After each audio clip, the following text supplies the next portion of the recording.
What is up, YouTube? Welcome back to Nerd Media, and your friendly neighborhood Spider-Man has officially dropped its final two episodes on Disney Plus today. I just watched them, and I have only positive things to say about it. There are so many cool things coming, so many cool reveals, so many cool action sequences that I want to dive into in this video. So in this video, I'll be reviewing episode 9 and 10, and then after those two reviews, I'm going to be doing a little bit of a segment on the video where I'm just talking about how much I love this show and why I'm so excited for season 2 and some of the big standout moments for me of this series. But with all that being said, don't forget to like and subscribe. Comment down below what you thought of your friendly neighborhood Spider-Man if you've checked it out. If you haven't, I highly recommend it. But with all that being said, let's dive into the review. So starting out with episode 9, this was the episode that gave us the first in-motion looks at the red and blue suit. It was so worth the wait. I am so happy that we finally got it. It is definitely the best looking suit that we've gotten in this show, undoubtedly. And I feel like that just goes without saying because it is the classic Spider-Man suit. And I know the only big complaint that I've ever had for this show in the past few weeks is the fact that we're doing the thing that we do with classic superhero stories where we have to build up to the classic suit that we always see the character in by the end of the series.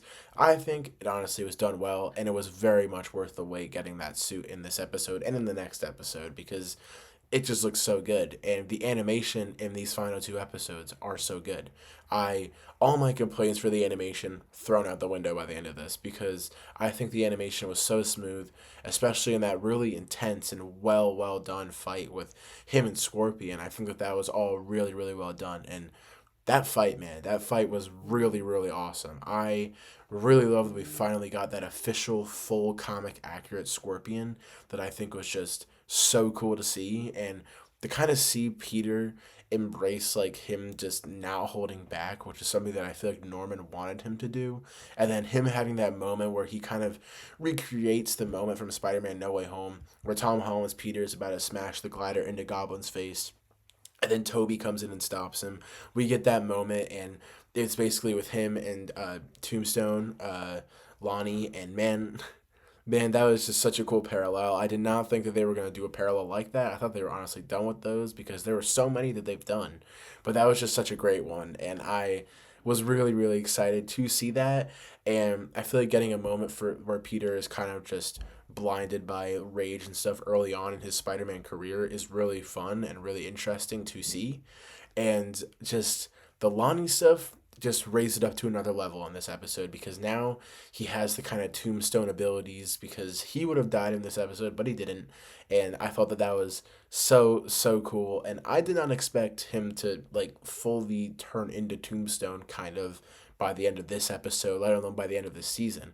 I thought that was going to be a slow build up to season 2, but I was proven wrong, and it was just so awesome. And this show is so good at manipulating your mind to make you think, what if they go in a different direction? What if they have been building up to this thing, but then they take a total left turn? Because when Lonnie teamed up with Peter, first of all, that was so awesome and so cool. But I was thinking to myself, is he just gonna be Tombstone, but like on Spider Man's side? Like, is he gonna use his powers for like good, or is he gonna still turn by the end of the season? I was so dead set on him actually turning good, but then the cliffhanger that we get at the end of episode 10, we know that it's definitely gonna be a slow decline considering that he's now kind of one of the leaders of that gang. And man, it's still upsetting, but that whole sequence with him and Spidey was so cool. And then by this episode, it really feels like that this show and the people behind this show are really just leaning into Norman, clearly having something up with him. And then we see that at the beginning of this episode when he's talking to Doc Ock. I mean, clearly there's something up. I mean, it's just, there's got to be something. And I'm very surprised that we didn't get more into that by the end of this season. But that just leaves room for more in season 2 and 3 because we got to remember this show was renewed for 2 more seasons. Very happy about that, but I'm also very worried that it's going to take 2 more years for season 2. I hope not, but I wouldn't be surprised considering that they have to finish up X Men '97 season 2. But man, I am just so blown away by how much I like this show. Now that Scorpion fight was the big highlight for me for episode 9. There's not that much that I want to discuss from episode 9. It's mainly episode 10 that kind of just blew my mind a little bit.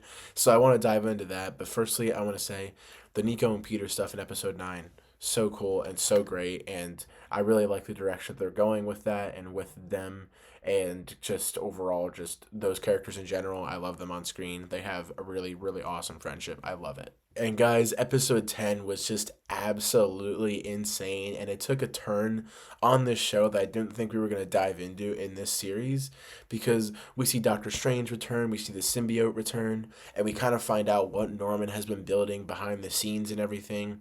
And, kind of like building this portal to space, which I think is very interesting, and the way that they could take that is just so many different routes. But the thing with Doctor Strange and the symbiote, and then kind of having the realization that we're like in like some sort of like time loop time travel thing like midway through the episode, and that's how the symbiote and Doctor Strange got there in episode 1.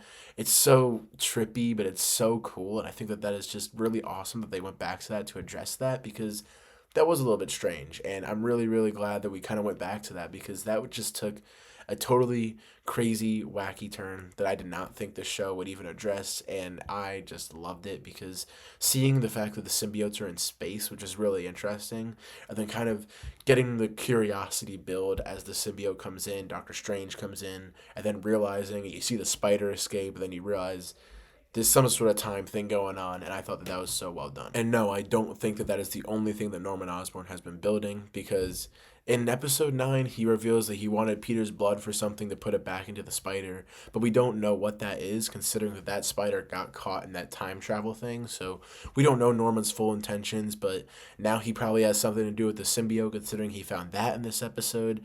I am so intrigued by where they're going with that character, because he has the Green Goblin glider, but he clearly has some sort of interest in Spider-Man's blood and wanting to figure out that stuff. And I'm not sure what's gonna go on with this character. Like, is he gonna be a good guy? Is he gonna be a bad guy? Clearly, they're setting him up for some sort of like mischievous plan, but I'm so interested. And there were so many other things that were just totally revealed and set up for this in this episode.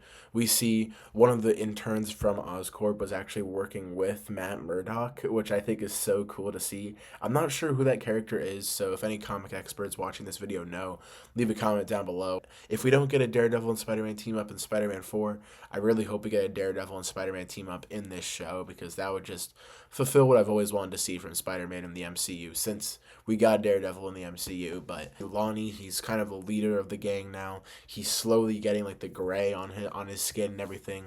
We know it's happening. They're just fully diving into it, and I wouldn't be surprised if he is fully tombstoned out in season 2.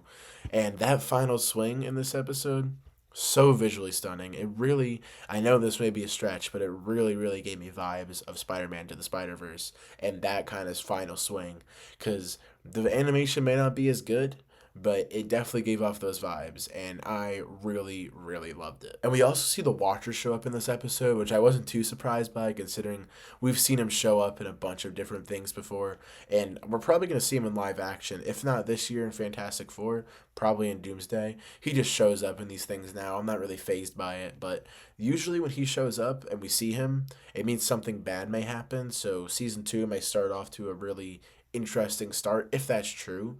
But I am just so happy with this finale, and I have to say, as a Spider-Man fan, I am so beyond happy to say that, because this show is right below X-Men 97 for me, for one of the best Marvel Disney Plus series that we've gotten. And this is one where I am so glad that they're doing a season 2, because this show just totally blew me away. The different takes they have on different characters isn't done in a way where it feels forced. It's done in a natural way that really just benefits the story, and it gives us all these references to previous Spider-Man comics and the MCU, while also making a really fresh and kind of woven in like turn on it, where it really feels like it's part of the story. That was just so impressive to me, that they were able to pull stuff like that off. And the overall story being somewhat of a parallel to the MCU, while also having these characters that we have all wanted to see in the MCU, like Harry Osborn, Norman Osborn, and kind of what it would be like to have them in that universe, and while also giving us a grounded Spider-Man. So all well done, and I know that the last episode was very like multiverse heavy, but it still felt grounded. I mean, I'm just saying, it still felt grounded. I'm not upset about that one bit.